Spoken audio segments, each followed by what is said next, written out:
Some people say the truth sets you free. What they leave out is the part where you have to sit on the truth for 3 weeks while your wife rehearses her cover story on the plane home, and you smile at dinner and help your kids with homework and act like a man who doesn't know a single thing. That part.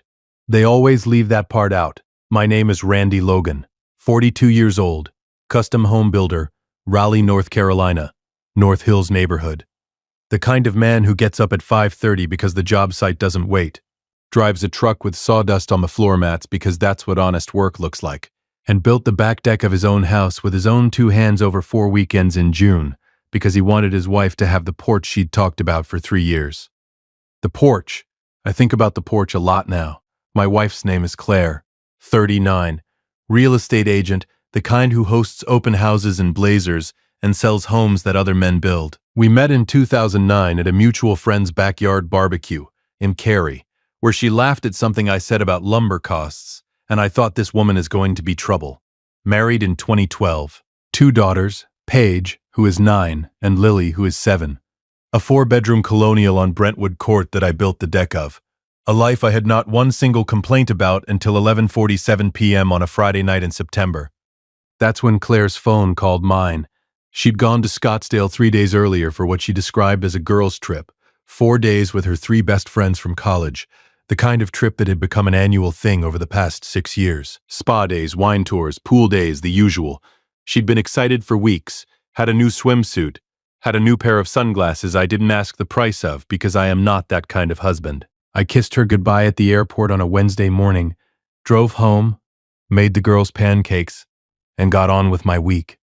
I trusted her, completely, unconditionally, the way you trust someone after 12 years of marriage when they have never once given you a reason not to. Which is why what happened on Friday night at 11:47 felt like someone had reached into my chest and rearranged everything inside it.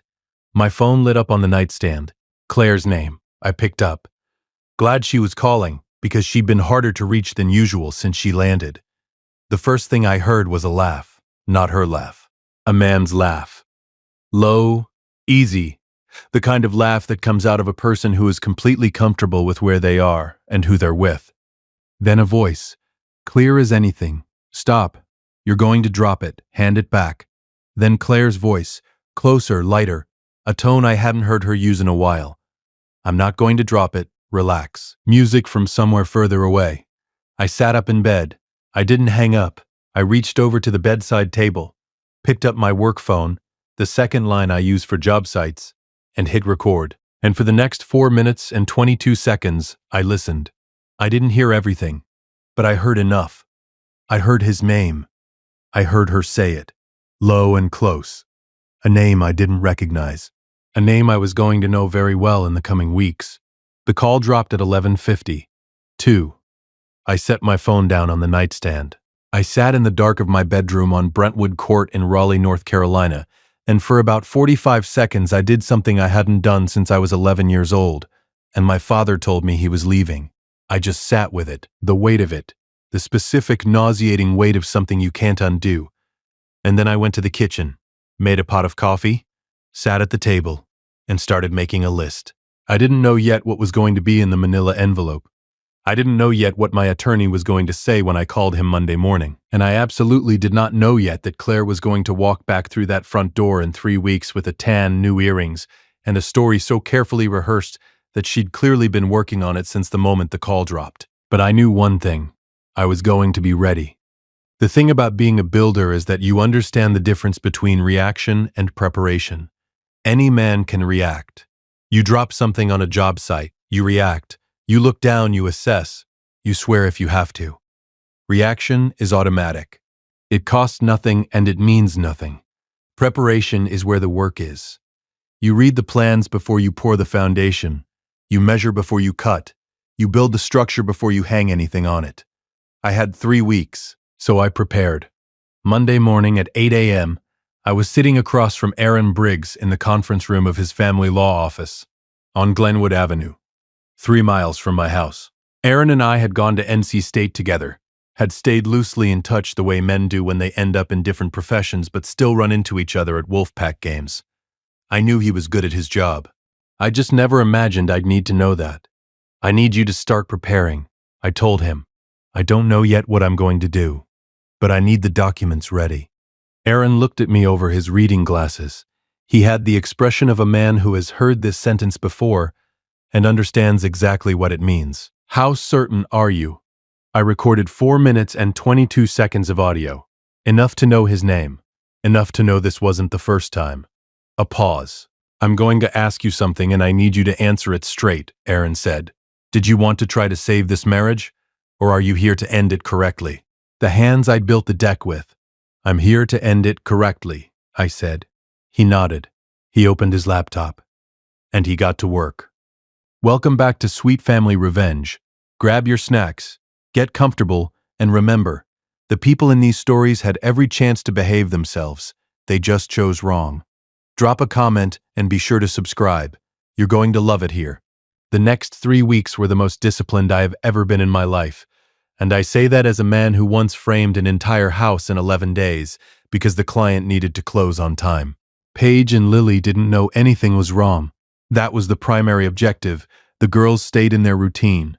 School, soccer practice, dinner, bedtime.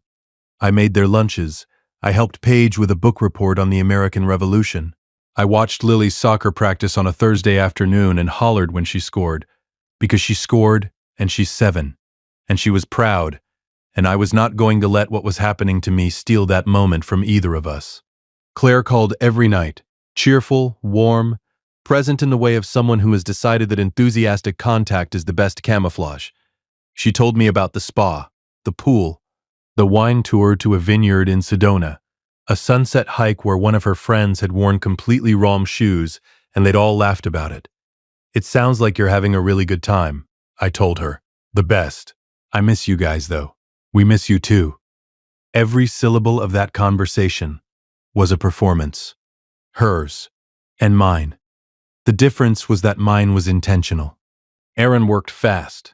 By the end of week 1, the separation agreement was drafted. By the end of week 2, I had spoken with my accountant, a precise woman named Janet Foss, who had managed my business finances for 6 years, about the structure of my contracting LLC. What I had not told Claire because it had not come up, because I had always managed the business finances separately. The LLC had been restructured 18 months earlier on the advice of Janet and Aaron working together as part of a standard asset protection plan. The business, currently carrying 14 active contracts worth approximately $2.1 million in total value, was held inside a family trust. My salary drew from it. The equity did not sit in my name as a personal asset. Janet looked at me across her desk on week 2. She's going to think the business is marital property, Janet said. I know. It isn't. I know that too. Janet closed her laptop and folded her hands. Randy, how long have you known? 18 months ago when we restructured was a precaution. I paused. This was 2 weeks ago. She was quiet for a moment. I'm sorry. Thank you, Janet. By the end of week 3, I had everything. The separation agreement, the asset documentation, the LLC trust structure, the recording, time-stamped professionally transcribed by a legal transcription service Aaron recommended, and attached to a document noting the circumstances under which it was obtained. And one more item which I'll tell you about in a moment. Claire's flight landed on a Saturday afternoon. She texted me when she was in the Uber. On my way. So excited to see you all. 3 exclamation marks. She'd counted them. I called Paige and Lily downstairs, told them Mom was almost home, and watched them plant themselves at the front window like 2 eager retriever puppies. She doesn't deserve those girls, I thought. And then immediately, that's not the point right now. Stay on the structure. The Uber pulled up at 6:47 p.m. Claire came through the front door with her carry-on and her new earrings, small gold hoops I hadn't seen before. And the girls launched themselves at her and she scooped them both up and laughed in the way of someone who has genuinely missed her children. Because she had. And that part, I believe, was real. She looked up at me over their heads. Hi, she said. Soft, warm.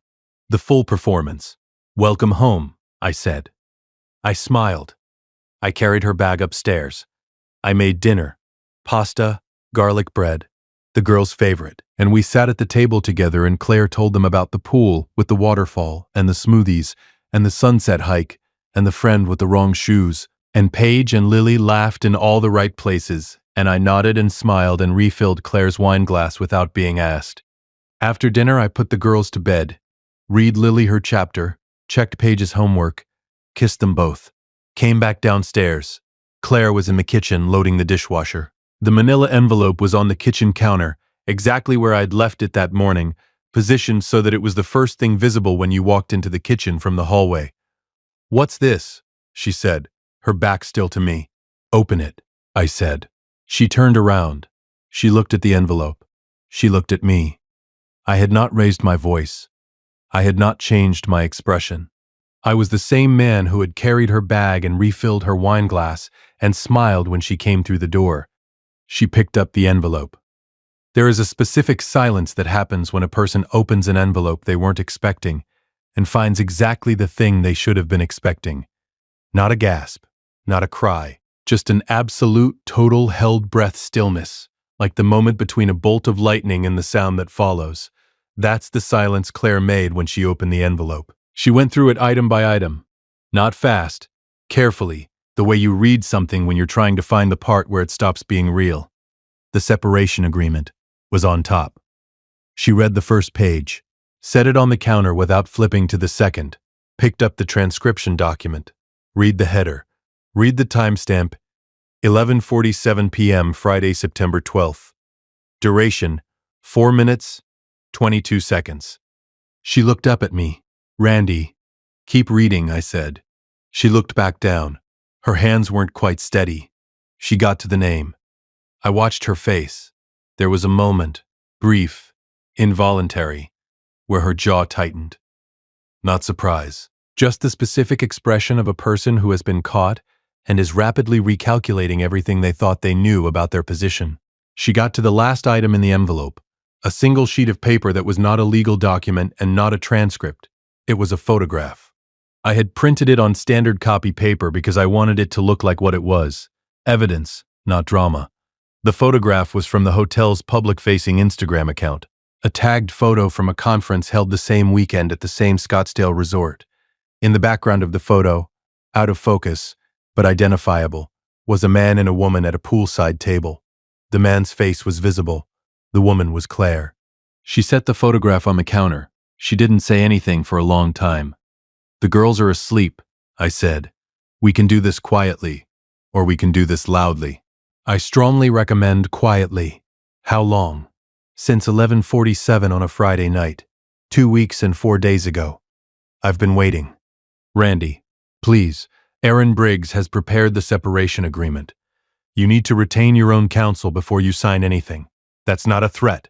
That's advice I'm giving you, because it's the correct advice." The specific crying of a person who knows they are not in a position to ask for anything.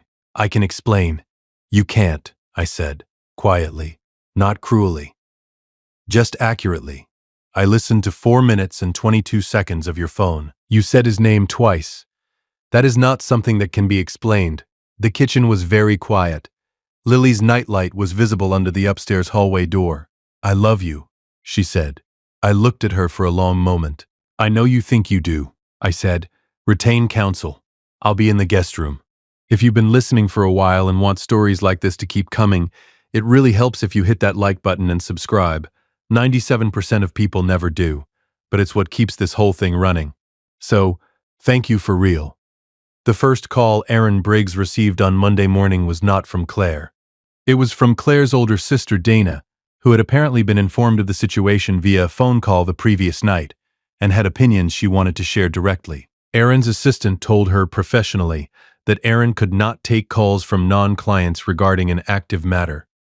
The second call was from Claire's mother, Brenda, who called my personal cell and began with, "Randy, I want you to know this is not like her.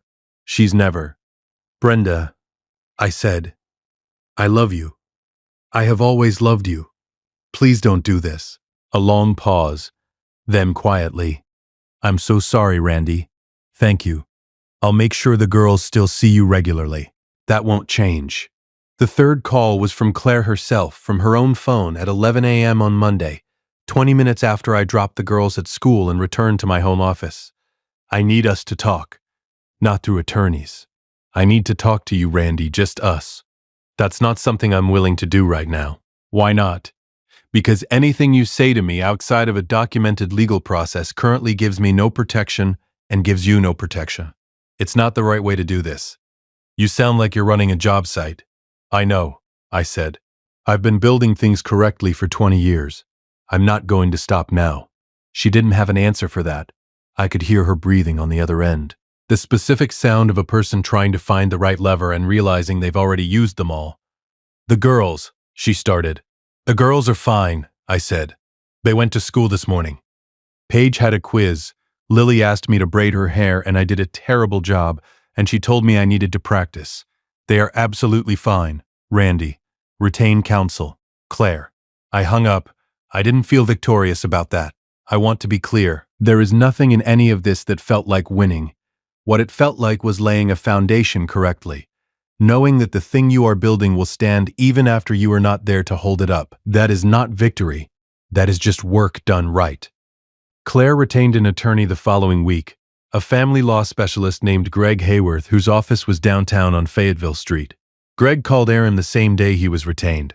Aaron told me about the conversation with the kind of professional understatement that lawyers develop after years of delivering uncomfortable information. Her attorney made a reference to the business. Aaron said, I expected that. He's going to argue the LLC should be treated as a marital asset. And? He's going to be wrong. But we're going to have to prove that, which means Janet will need to provide the trust documentation and the restructuring timeline. She's prepared. I know. I spoke to her this morning. Aaron paused. Randy. Claire's attorney also mentioned that she may seek to argue the recording is inadmissible as evidence and potentially legally problematic depending on North Carolina law. Is it? You were a party to the call. The recording is clean. I thought so. You checked before you recorded it? I Googled it at midnight while I was sitting at my kitchen table making the list, I said. Another pause. I could almost hear Aaron trying not to say something complimentary. You're going to be fine, he said. I know, I said. I built the structure. I just need to trust it to stand. The part of the story that gets harder to tell is not the legal proceedings. The legal proceedings were, in their own way, a relief, a system with rules and timelines and predictable outcomes, which is the only kind of system a builder genuinely trusts. The part that is harder to tell is the morning I walked into Paige's room at 6:15 to wake her up for school, and found her sitting up in bed already, looking at the door. Dad, she said, are you and Mom getting divorced? 9 years old. Old enough to feel the weather change in a house even when the adults think they're keeping it quiet. I sat on the edge of her bed. We're going through something difficult, I said. And we're working on making sure that whatever happens, you and Lily are safe and loved, and your life looks as normal as possible. That's what adults say when the answer is yes. I thought, this kid is 9 going on 40. Yeah, I said. That's what adults say when the answer is yes. Paige looked at me for a long moment with those eyes that have been too serious since she was 4 years old. Are you okay, Dad? I will be. Promise? I put my hand on top of hers. I promise, I said. I didn't know yet what the next chapter of my life was going to look like. I didn't know yet what the financial settlement hearing would produce, or what Judge Renata Hayes of Wake County Family Court would say when she reviewed the trust documentation. And I absolutely did not know yet that the man from the Scottsdale resort, whose name had been spoken twice on a 4-minute accidental phone call, was going to make a decision that would restructure the entire remaining proceeding in a way nobody expected. What I knew was that I had promised my daughter I would be okay. Promises made to children are the only ones that can't have exceptions. Justice, in my experience, doesn't arrive the way it does in the movies. There's no dramatic moment in a wood-paneled courtroom where everyone gasps, and the villain's attorney puts their pen down in defeat. Real justice is more like a well-built house. It looks inevitable once it's standing, but only because someone did the measurements correctly before they touched a single piece of lumber. The financial settlement hearing was scheduled for Monday, October 20th. By that point, the separation agreement had been through 4 rounds of revision. Janet Foss had submitted the LLC trust documentation to the court, and Aaron Briggs had filed a formal response to Greg Hayworth's argument that the business constituted a marital asset. The trust document was filed July 11th, 18 months before the proceedings. The restructuring predated any specific marital incident. The business equity was not in Randy Logan's personal estate. It was held by the Logan Family Trust, with Randy Logan as grantor and trustee, and two named beneficiaries, Paige and Lily Logan. Greg Hayworth, to his credit, was thorough. He challenged the trust on three grounds: the filing date, the intent, the relationship between Randy's salary and the LLC's overall performance.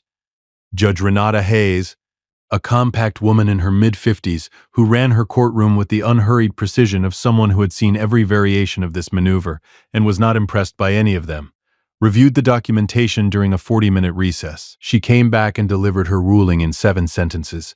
The trust was legally executed prior to any marital dispute. No evidence of fraud or concealment had been established. The LLC business equity was not marital property under North Carolina law as structured. The separation agreement would proceed on the basis of liquid marital assets, the joint accounts, the joint retirement, and the marital home. The marital home would be listed and proceeds split equitably. Spousal support would be calculated based on Randy's documented salary from the LLC, not the LLC's total contract value. Any further challenges to the trust structure would require a separate proceeding with new evidentiary standards. Greg Hayworth made one more attempt. Judge Hayes looked at him over her reading glasses. Counselor, the document was filed 18 months ago. Unless your client has evidence that Mr. Logan had knowledge of the specific events in September at the time of the July filing, I'm going to ask you to move on. If you've made it this far, do us one quick favor. Subscribe. A lot of people watch without ever doing it, but it costs you nothing and means everything to us. Thank you, genuinely. I want to tell you about the man from the Scottsdale Resort.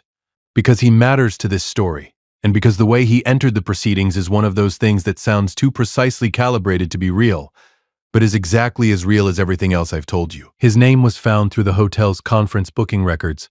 Aaron identified him through a process I'd rather not detail here, but which was legal and thorough and took about a week. He was a residential developer from Phoenix, 45, divorced, no children, who had attended a Southwest Regional Developers Conference at the same resort the same weekend. His name had appeared in the hotel's public conference attendee list. He had not known Claire was married. Aaron's investigator confirmed this through a fairly straightforward source, an email exchange between him and his own attorney in Phoenix, retained after the Scottsdale events, in which he made repeated reference to his shock at learning the full situation.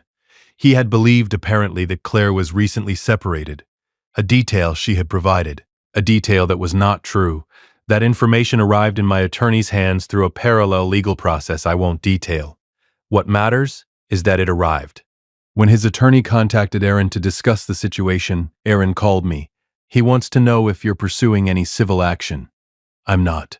He wants to apologize. I was quiet for a moment. Tell him I'm not interested in an apology from him. I'm not angry at him. He was told a lie by someone he trusted. That's not unfamiliar territory. A pause on Aaron's end. That's generous. It's not generosity, I said. He didn't betray anyone who trusted him. She did. Those are different things. The Phoenix attorney called back once more, 2 days later, with one additional piece of information I hadn't known. Claire had told him, at some point during the weekend, that she had plans to leave the marriage. Not that she had already left. Not that there was a process underway. Just that she had plans. I filed that information in the back of my mind alongside everything else. Plans. She had plans. She had gone to Scottsdale with plans. And she had come home to a kitchen counter and a manila envelope that had moved faster than her plans. The divorce was granted on a Friday afternoon in late October. The marital home went on the market November 3rd. Claire moved into a rental in Midtown Raleigh. The girls stayed with me on Brentwood Court through the end of the school semester, per our custody agreement, primary school stability provision, Aaron's recommendation, approved by Judge Hayes. The business carried on, 14 active contracts. Good work. Correct measurements, nothing built that would have to be torn down and rebuilt. And the porch. This is the part I come back to. I built the back porch of the Brentwood Courthouse myself, 4 weekends in June. Pressure-treated lumber, composite decking, a pergola overhead that Claire had picked from a design magazine and circled in pen. I built it because she wanted it, and because I was good at it, and because building something for the people you love is one of the most honest things a man can do with his time. On a Saturday morning in early November, Paige and Lily, due at noon, The house on the market but not yet sold. The last few weeks of the only home my daughters had ever known. I went out to the porch with my coffee and sat in one of the chairs I'd set up before the listing went live. The yard looked good. The pergola was solid. The composite decking wouldn't need replacing for 30 years. I thought about the man from Scottsdale. Thought about whether I was angry at him. Decided I wasn't. He got lied to, too.